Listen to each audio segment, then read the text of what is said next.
The Politicrat Daily Podcast online store is hotting up with more items to choose from. On your travels to the store at the-politicrat.myshopify.com, you will find 66 and counting. 66, at least 66 different products, all designed by yours truly. So come one, come all, to the Politicrat Daily Podcast online store at the-politicrat.myshopify.com. Really good stuff there. I think you'll love it. So get ready to go and have this great experience online. Bye now. Thank you very much for your support.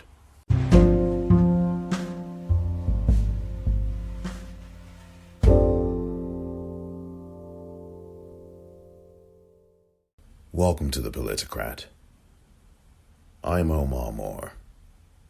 It is Friday, February the 12th, 2021. On this edition of the Politicrat, your best self. This is the year for you to move forward on your terms and do something really special and accomplish something that you haven't yet accomplished, that you have always wanted to accomplish. I'm going to talk about how you can do that coming up next.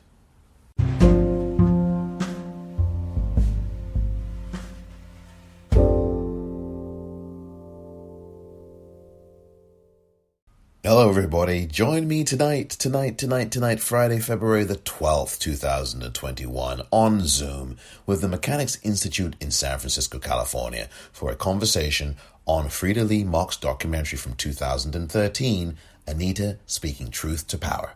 You won't want to miss this conversation about the film, about the whole situation revolving around Professor Anita Hill and the persecution that she experienced. I really do want you to join me tonight. So please visit Mechanics Institute Library at milibrary.org. In fact, I'll include a link. I promise you I will include a link to this in today's episode, Friday's episode of the Politicrat Daily Podcast. Join me tonight. You will not want to miss this. Thank you very much.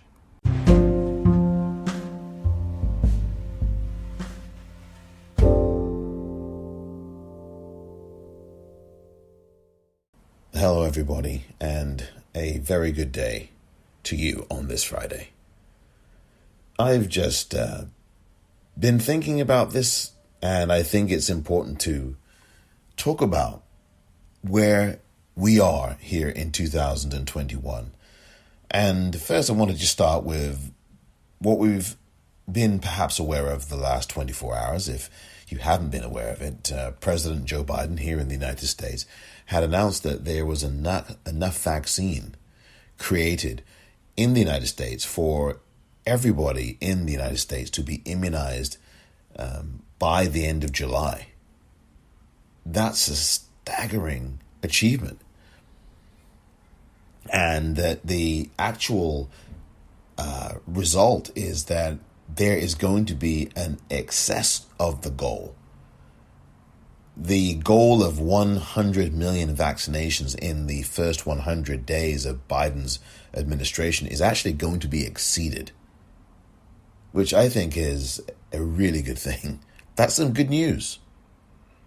And that's a great thing.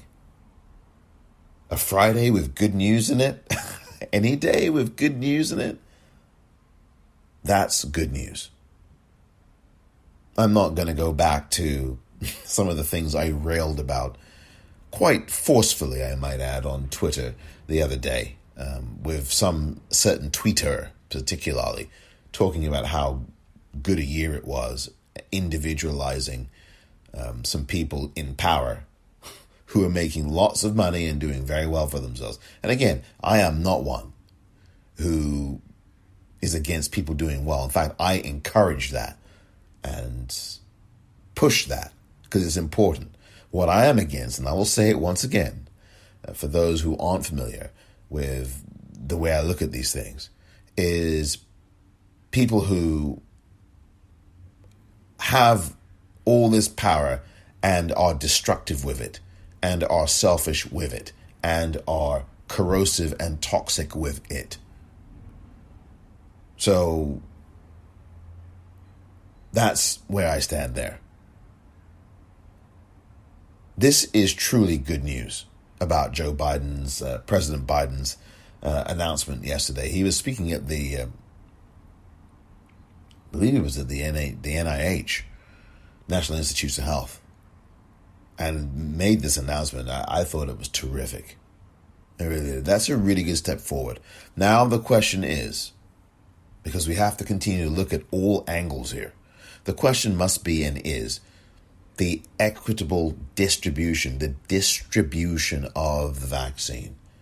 We need this vaccine in all areas, the poor, working class, people who are black, people who are, brown, people who are native must be getting this vaccine. Now, of course, as I have cited here, there are, due to the United States government's long centuries of violent experimentation, in quotes that word experimentation, violence against black and brown people and native people through the medical professions, no less, due to that centuries-long history that continues in certain ways, particularly in the medical profession itself, when you've got doctors who are treating black people as if they are inhuman, as if they can't feel pain, as if they are impervious to it. Particularly black women. Well, she could deal with the pain. Well, no. When we saw Dr. Susan Moore, a member of the Global Moore family, as I put it affectionately, but she died. She basically was killed by the medical profession, and she's a doctor. She was a doctor. So this is something that is part of the real world concern, and that is the situation regarding the, as I have often pointed out, regarding the racism and the constitution, the institutional racism that you see in the medical profession. Doctors not doing what they should be doing, treating black people as if they are made of steel. Oh, well, you can take the pain more. This is still going on in 2021, people. So the skepticism that you may find in some of these communities is based on centuries of institutional racism and centuries of violence against black and brown bodies and native bodies by the U.S. government and by the medical profession. So that is how this should be framed. It's not just, we're skeptical, we don't know. It's, heck, because of your history, your long-ass history of brutal violence against black women. Go and read the book by Harriet Washington. I mean, my goodness, Medical Apartheid, I think, is the name of it. I always get the title not quite right. But search Harriet Washington and you read that book. It's a very uncomfortable read for a reason, because this is happening and has happened. The kinds of violent physical experimentations or violent acts, quite frankly. I use the word experiment, and I kind of think, that's awfully trivial. But the kinds of violent practices visited upon black women by the medical industry, the medical profession, by the U.S. government, I'm telling you, that will make you want to, why didn't you have a drink handy or something? Or maybe not a drink, something else. When you're reading this book, you need to read that book too. In fact, that's going to be my book recommendation. That's my book recommendation. Harriet Washington's book. So this vaccine, that's the other concern. The concern is the vaccine's got to be given out equitably. We cannot have this.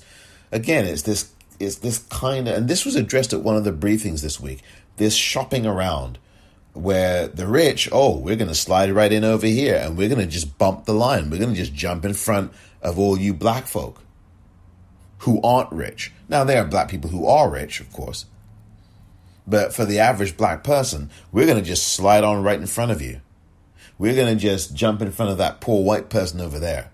We're going to just slide in front of the elderly person who is 92 years of age and he can't get his vaccine shot because some rich kid whose parents know somebody or somebodies and is connected to them gets to get the vaccine first, and the rich kid is 22 or 32 or 43. Not 65 or over.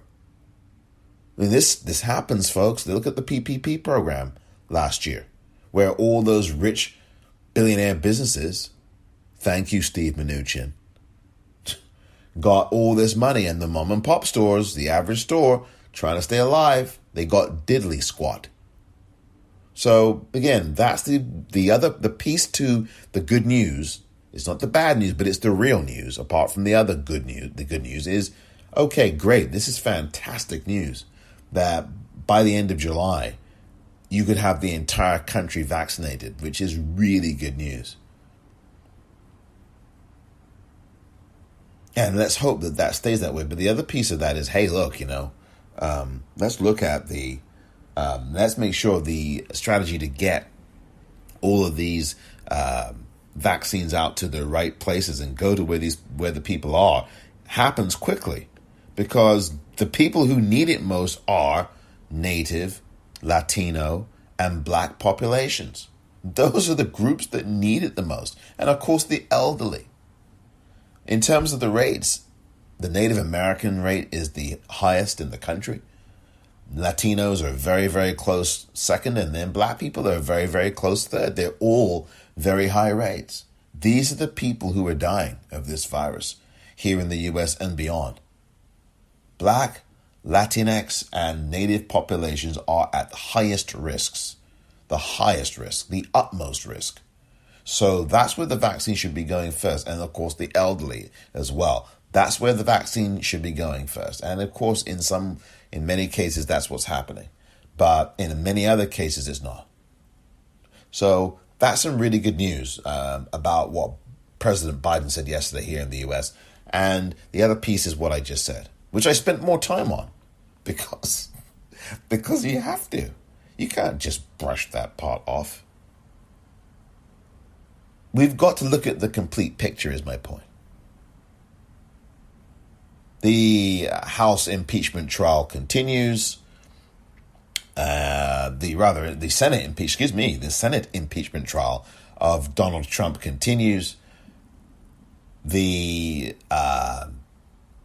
defense gets to present and presents its case, and has been presenting its case and did present its case, depending on when you are listening to this, on February the 12th, 2021.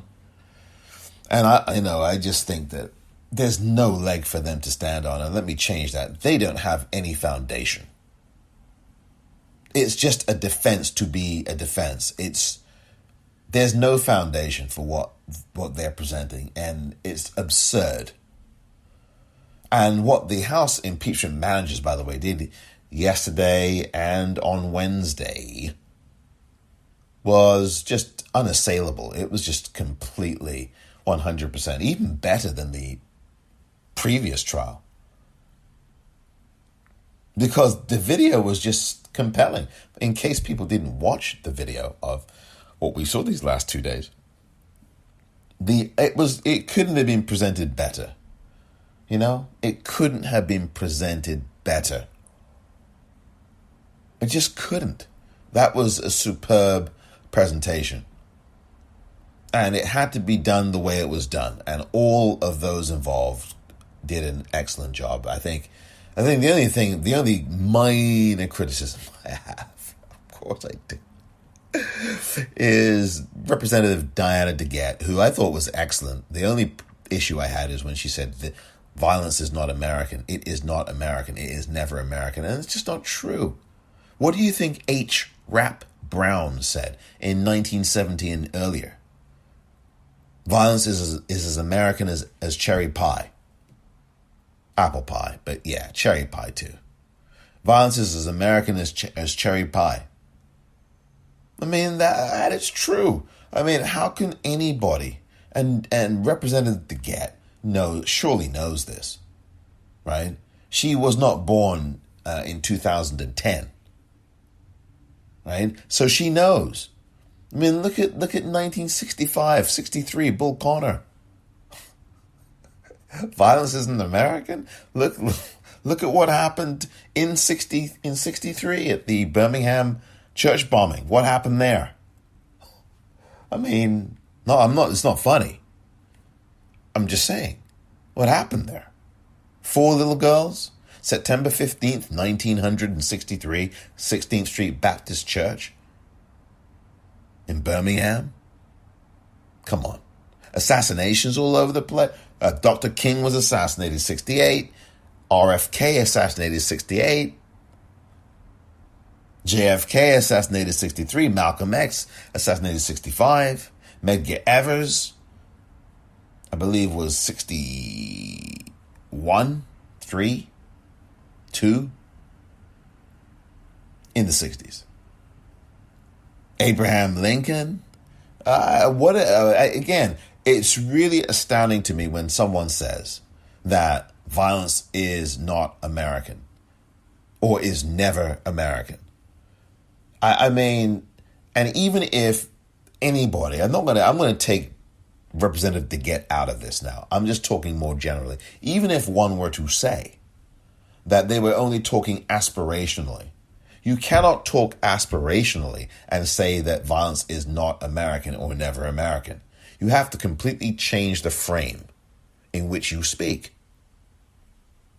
So, there's that.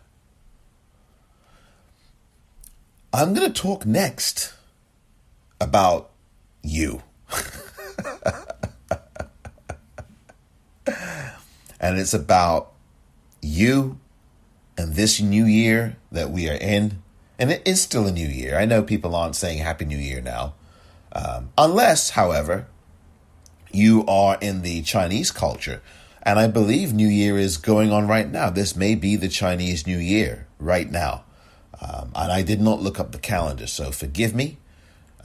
For those listening who are Chinese, I will have to find out when, for my own self, so that I don't sound as ignorant as I sound, as to when the New Year is and when it begins in the Chinese culture in China and in Chinese culture. So I need to get into that and find out, and I will do that. I think the New Year is here for people in China, and for people who are Chinese anywhere in the world. But I just want to say that when I come back, this new year, and you, next.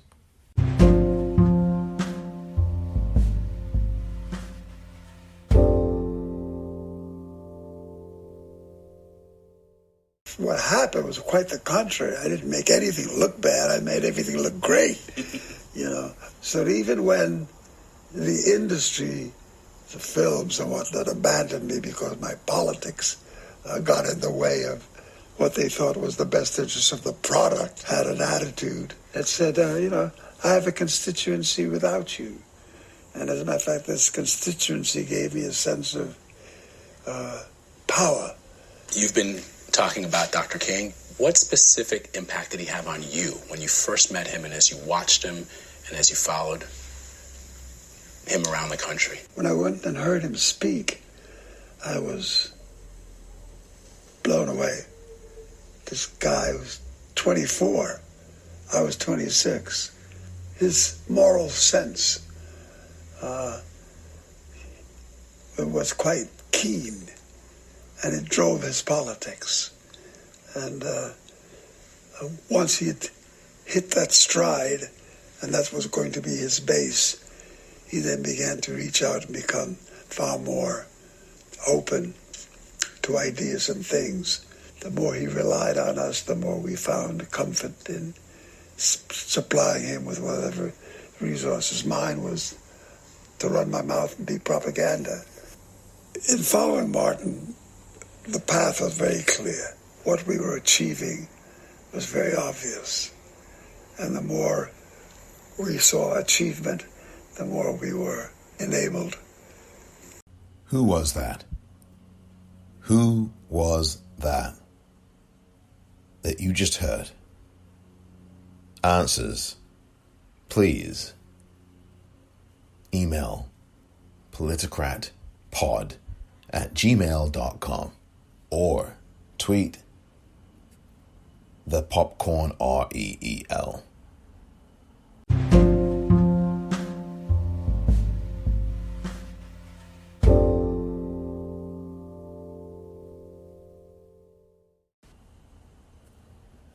Welcome back. Welcome back. I'm going to be a little bit presumptuous here. And I'm going to say this to you because I think I know this about you before you even know this about yourself. You have so much potential. And I know that sounds like I'm being patronizing. I am being sincere.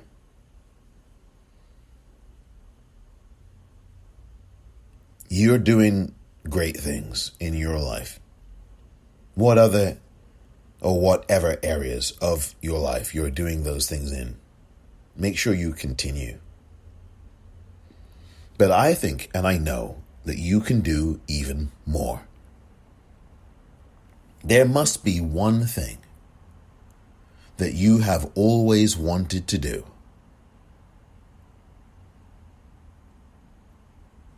One thing that you have always wanted to do. That you have not yet fulfilled. For whatever reason, whether you've procrastinated, whether life situations and circumstances get in the way, whether life is what happens when you're busy making other plans, as a famous Beatle once said, whether you've had other things going on, whether you have taken up other ventures, whatever the reason is, that the thing that you have wanted to do in your life has not yet been fulfilled. Now is the time. Now is the time to fulfill and start to fulfill that goal, that vision. The destination that you want to get to, that course that you want to chart. Make that one of your goals this very year, 2021. We are closer to the beginning of 2021 than we are to the end of 2021. And that's obvious. Here we are on February the 12th of 2021. I just want to ask you, where are you in fulfilling a goal of yours this year? And I'm not talking about New Year's resolutions now. I have received some feedback from some listeners who have told me of their goals that they are fulfilling and in the process of doing. And that really makes me happy that people are, and of course people are doing things. And it really makes me happy to hear that. I like it when people succeed. I am not jealous of anybody. And this is not about me. I'm just saying and I've talked about this before, that word comes up for people. And I don't know if sometimes they do it because it's a throwaway line or because they do it. I mean, I do sense when it's genuinely true and when people are just throwing out that line that, oh, I'm jealous of you, that kind of thing.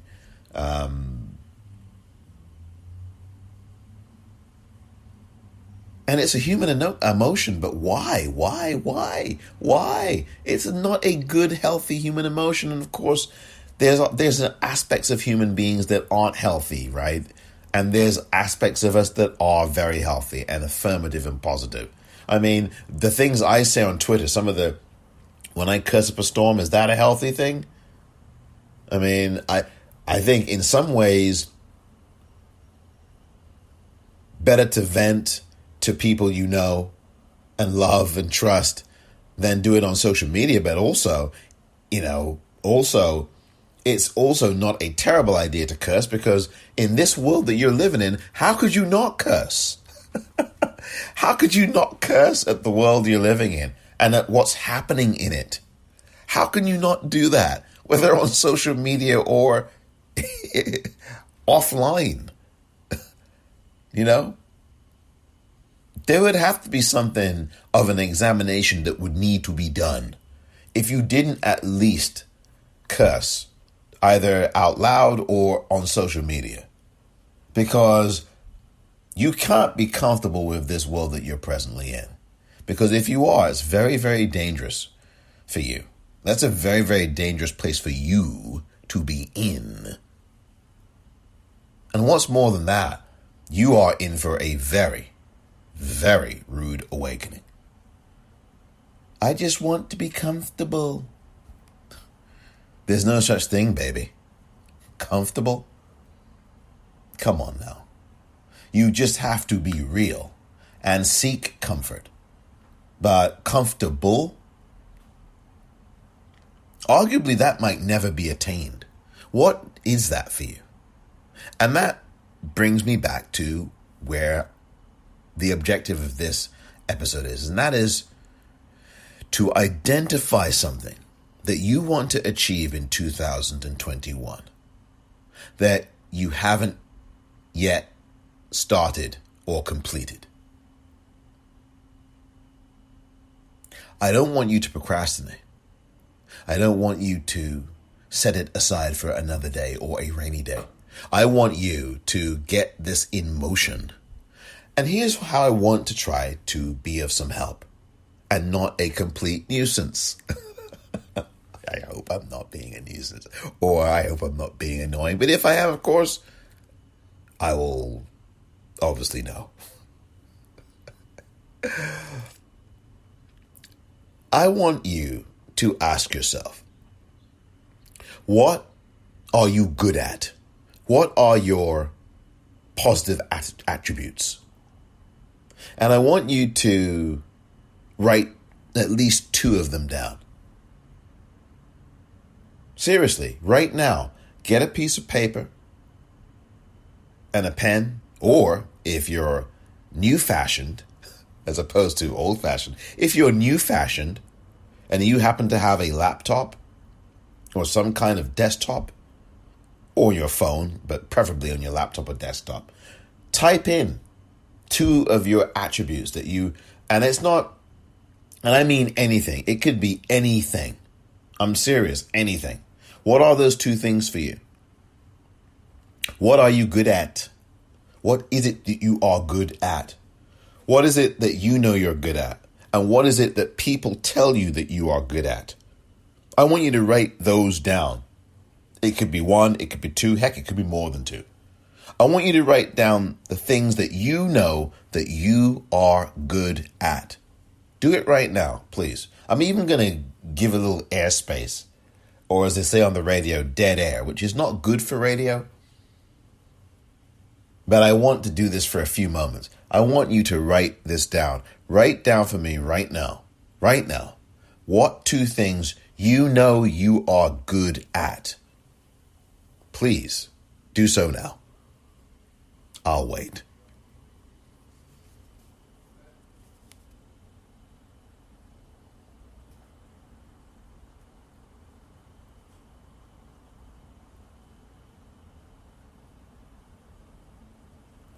Hopefully you have written those down. Have you? Have you? Have you? Have you? Have you? Have you? I hope you have. And so if you've written those things down,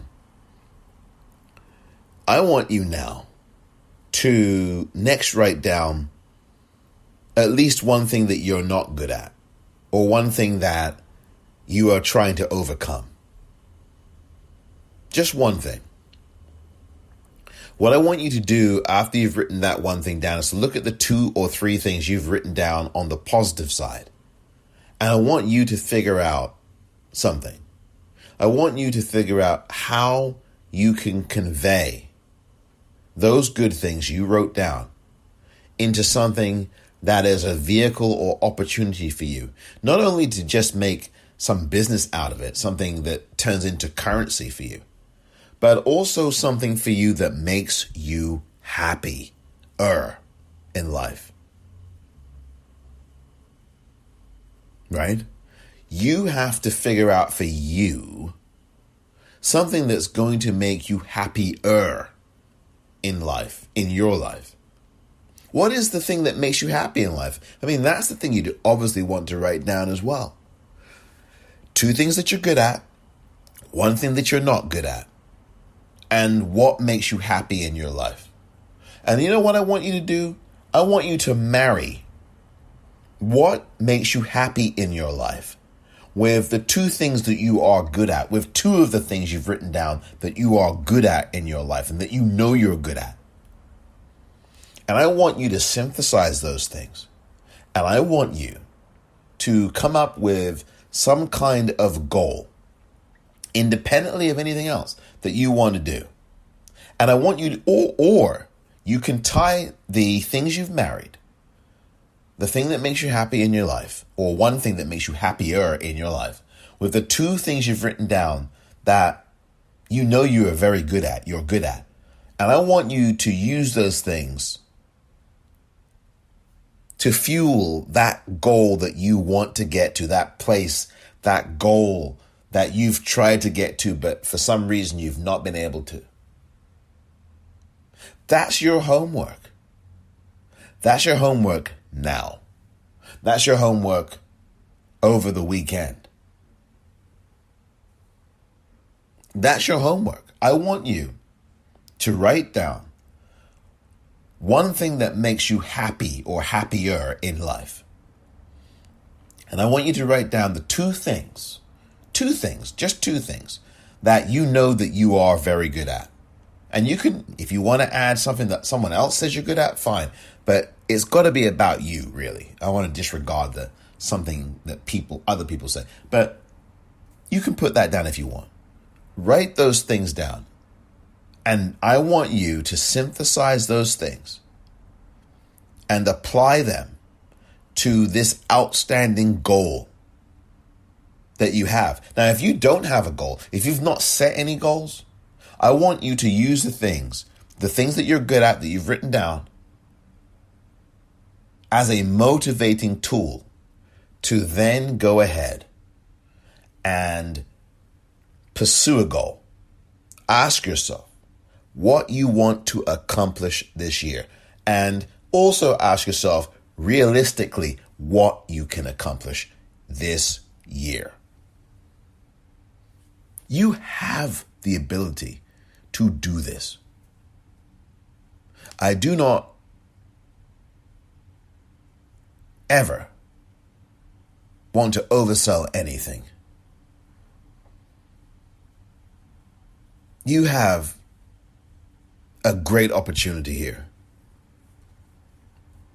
And I'm telling you right now that if you do this exercise, something that I've just come up with, literally, I think it's going to help you. Because what I've just done is ask you to look at the best of yourself. That's what the point of that was just now. One of the points was to look at the best of who you are, the best of what you are as a human being. The attributes that you know you're good at. That's why I kind of scrapped the part where I said, well, what people say you're good at. I mean, that is important too, but you've got to start with you.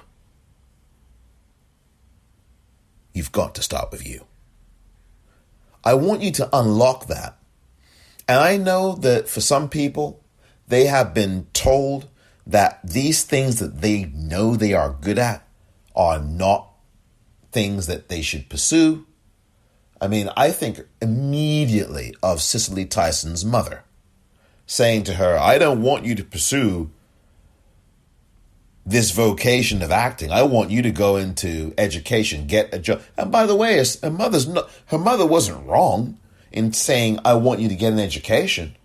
I think what she was wrong in was saying to her, I'm very disappointed in you. Because, as I've said before, and I don't know if I've said it here, but I've said it before in other places like Twitter, at the popcorn, REEL, is that sometimes parents can be the biggest killers of a child's dreams. That is the truth. And if you're coming to listen to me, to hear the truth, at least as I see it, you're definitely going to be getting it. I don't suffer fools gladly, and I do respect you, and I'm honest with you about the way I see the world. And you may agree, you may not. I understand that. I'm not doing this because I want to show everybody I'm right. I mean, I love doing that on Twitter when it comes to sports predictions and political and politics predictions. I love to do that. But this is serious stuff, right? This is really serious stuff. And this is the thing.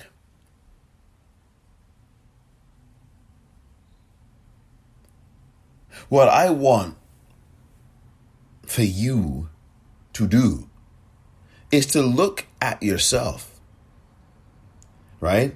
And Cicely Tyson looked at herself.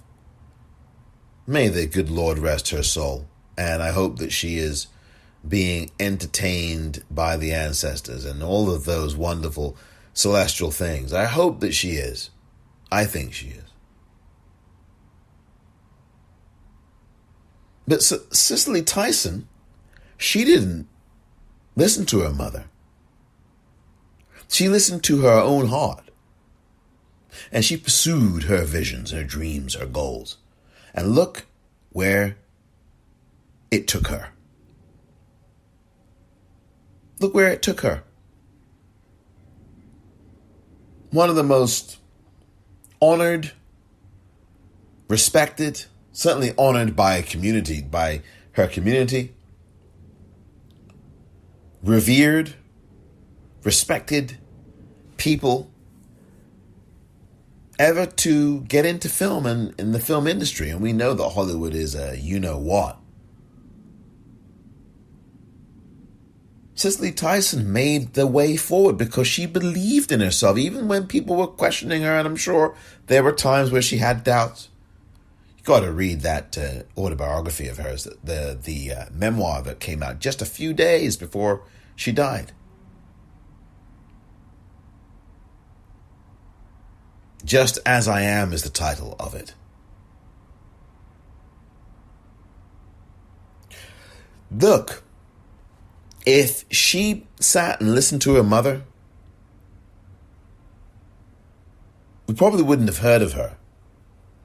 And you know what? While her mother is not wrong for wanting her to have an education, where she wasn't wrong for that, I think she was wrong for being very upset at her in terms of her when she's winning all these awards and getting these roles. Why would you be upset at your child? And so what the parent did is project her own disappointment onto the dreams and the vision that the child had. And I get it. As a parent, you want the best for your child, and education is the currency, right? This is the way forward. But if a child is saying to you, Mommy, Daddy, I want to do this, and watch me do this, and watch me do that, and you can see, encourage your child. Encourage them. Make it clear to them that you want them to have the education. I'm not saying don't ever do that, but I am saying encourage both. That's what I'm saying. And if your child is successful, don't get upset that your child is not successful in the way you wanted. I mean, heck, it beats committing crime, doesn't it? I mean, if your child is successful at acting or being a whatever, but did not get the full education or did not go to school, sure, you're going to be upset and disappointed, but I mean, don't begrudge your child's success, is what I'm saying. Don't do that. Don't do that. Don't do that. No, you don't want to do that. And this is something that, Cicely Tyson finally got respect from her mother. And her mother said, you were excellent and congratulate, finally. And that's a real world thing in some families where there's this begrudging. And it depends on how you're raised, how your parents were raised, how you grew up. All those things are integral, excuse me. Can't even say integral. God. Oh, I used to be able to say that word. Integral to your success. But look, you have to tap into what you have and believe. Believe in yourself. And no, I'm not proposing the lean in theory, that garbage that you-know-who made a fortune off of. Didn't she make a fortune off of that? Lean into the patriarchy. They might listen to you. Oh dear. This is about charting your course. This is about having belief in yourself. And how do you get that belief in yourself? From the knowledge that you are good at what you do. Which is another reason why I asked you to write down the things you know you are good at. And I'm telling you, everybody listening to me is good at least one thing on a positive level. I want you to push what you've got. I don't want you to lean into nothing. I want you to push what you have. Push it. And I'm not talking salt and pepper. And I love salt and pepper, don't get me wrong. And they're great. They're still here, thank God. They do great music. But I'm not talking that kind of push it. I am talking about you have to recognize how good you are at things. And I want you to push those things. If you have to write it down, I am good at this, and write that I am good at whatever it is 100 times, do it. I want you to take the aspects of what you're good at, and I want you to build on those. I want you to write down something that's tied into the thing you're good at.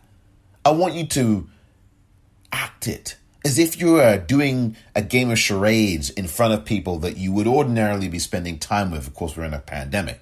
And I want you to act out a scene. I want you to be an actor, damn it. I really do. I want you to push that thing you have. Imagine a scenario. Imagine a scenario. And I want you to lay that out on the table. I want you to take an audio recorder, a phone or whatever that you use to record, and I want you to speak those things that you wrote down. I want you to do that. I want you to audio record yourself saying what you wrote down that I asked you to write down. In other words, the 2 or 3 things you're good at. I want you to record that. So you get a recorder, whether it's your phone or some other recording device, and say, my name is, and I am good at this. and I am also good at this. And I want you to just record that. Then I want you to play that back to yourself. And then I want you to play it back to yourself the next day, and the day after that, and the day after that, and the day after that. And I want you to play it back to yourself every single freaking day.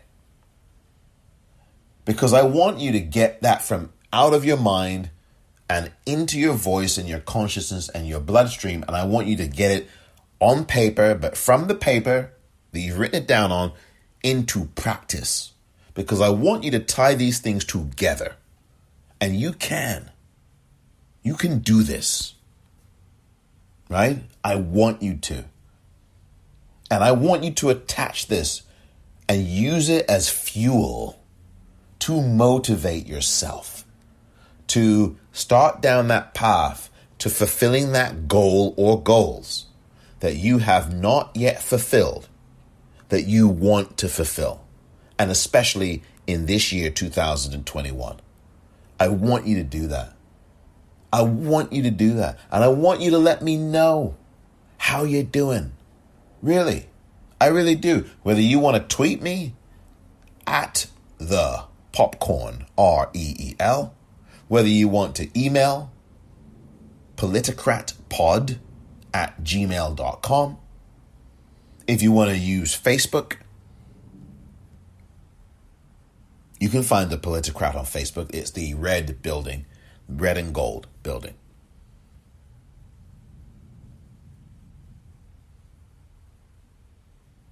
I really do want you to do this. I want you to do it. If you feel comfortable letting me know how you're doing, then please drop me a line. Again, email politicratpod@gmail.com. politicratpod@gmail.com.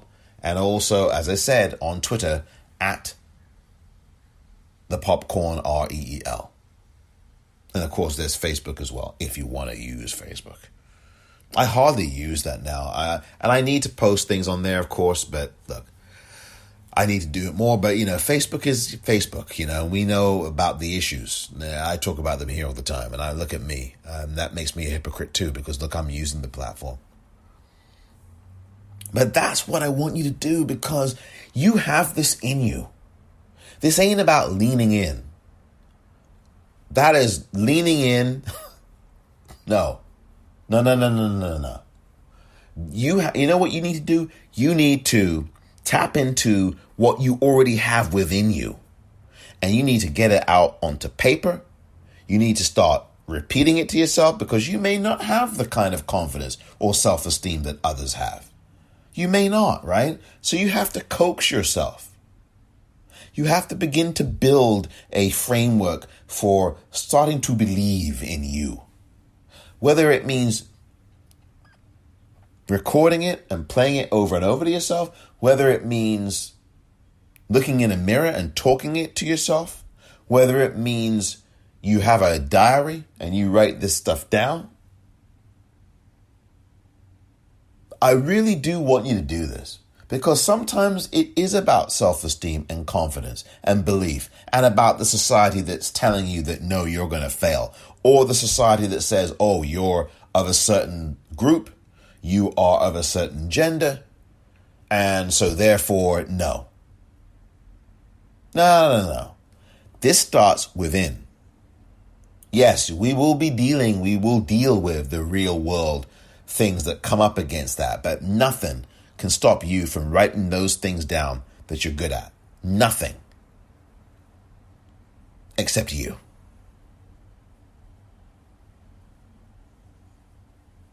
I want you to unlock your own greatness. And it doesn't happen overnight. It doesn't happen overnight. But I can tell you right now that you have this in you. You already do. Maybe you just don't know it yet. Maybe you're afraid of it. Maybe it scares you how good you are. Maybe it's uncharted territory for you. Maybe you've been told all your life that No, you're not good at anything. Maybe you've been abused. And so the scars of that abuse affect how you see your own potential. These things do require additional coaxing, perhaps counseling, I would say, therapy, to talk those things through. I will certainly acknowledge that for sure. In addition to that, though, I know you have this in you. You know why? Because if you didn't, you wouldn't be here. And I'm not talking about you wouldn't be here listening to me, to yours truly. I'm talking about you wouldn't be here at all. This is your time to shine. And you know that you have these great things that you can do, that you are doing, that maybe you've postponed, but now the time is right. The year is right. It's time for you to rise for yourself, to reclaim who you are, and start down that path toward the goal completion that you have always wanted. Do something really good and positive for you, and start today.